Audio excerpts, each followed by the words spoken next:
La question d'aujourd'hui, c'est de savoir est-ce que lorsque je fais une bracha pour faire une miswa ou bien je fais une bracha pour manger un aliment, est-ce qu'il faut à tout prix l'attraper, oui ou non? Et si je dois l'attraper, comment l'attraper? Ça, c'est la sheila. Alors, la réponse, elle se trouve dans Masechet Berachot Daf Mem Gimel et dans le Shulchan Aruch, ça se trouve dans Siman Resh Shuav, Saif Dalet. C'est là-bas où on parle de ce sujet. Et là-bas, on dit que lorsqu'on fait la bracha pour faire une miswa, il faut attraper l'élément en question avec la main. Le Levush, il donne la raison. Il dit parce que ça t'aide à être mechawen sur la chose sur laquelle tu vas faire une bracha. Je donne un exemple. Si je vais faire kiddush, je dois lever le verre. Pourquoi? Comme ça, je sais sur quoi je fais la bracha, pourquoi je fais la bracha. Ça aide la kawana, ça aide la concentration. Maintenant, la même chose, quelqu'un qui vient pour mettre une mezouza. Il doit prendre la perceuse s'il va commencer à percer, ou bien s'il va prendre quelque chose pour serrer les boulons, etc. Tout ça, il doit le faire avec la main droite. S'il veut la main gauche pour aider, il n'y a pas de problème. Mais si il doit utiliser une seule main, ce sera obligatoirement avec la main, et j'ajoute tout de suite avec la main droite.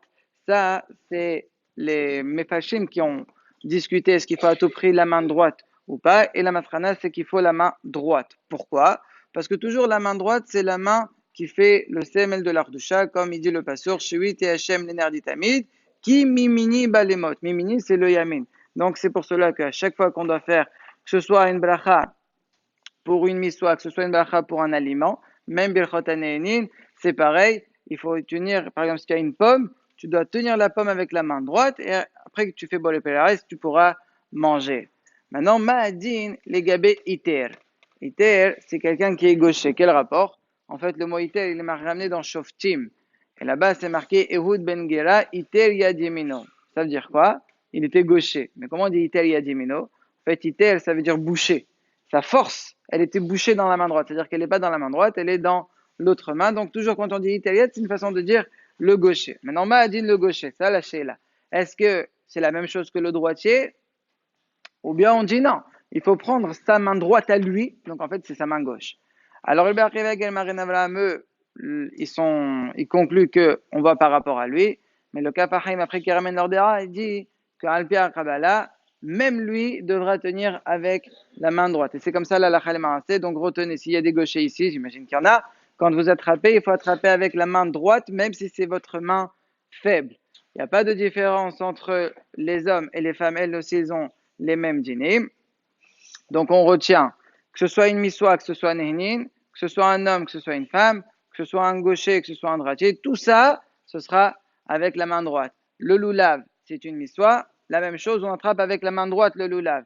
Et avec la gauche seulement, on attrapera le etror. Et pourquoi? Parce que dans le loulav, on a trois miswot. On a loulav, hadas, sarlava. Donc c'est plus hashouf, donc il mérite la main droite. Le etrog, il est seul, lui, il aura la main gauche, bon, parce qu'on a besoin des deux mains. Maintenant, la sheila, c'est jusqu'à quand? Jusqu'à quand je dois continuer à attraper avec la main droite? Quelqu'un, il dit, moi, je préfère la main gauche. Alors, il faut savoir, il y a un idon, quand est-ce que la bracha, elle est hala? Ça veut dire quoi?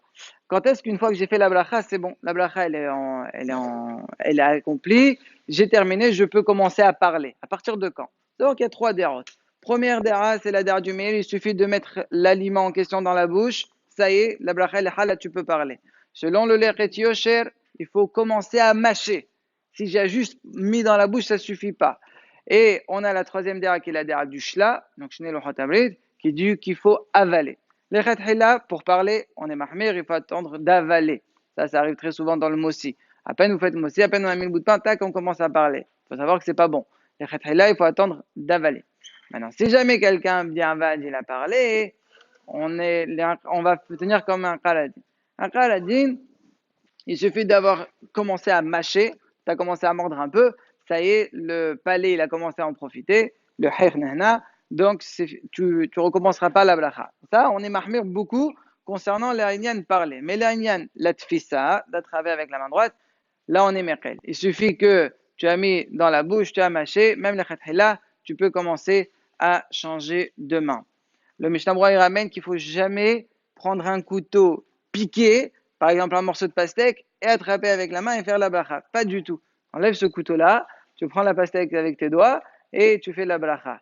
Le Birkat Hashem, il ramène Beshem Yeshomrim aussi une fourchette en métal. Ça aussi, il veut pas. Bon, des fois, c'est un peu compliqué. En tous les cas, je vous le ramène. Et bon, c'est en métal, je précise. Si c'est en plastique, il n'y a pas de problème. Dernier point, le Mishnah Berurah est fini. Lorsque tu demandes à quelqu'un, amène-moi un livre s'il te plaît, il te passe un Birkat Amazon ou quelque chose d'autre.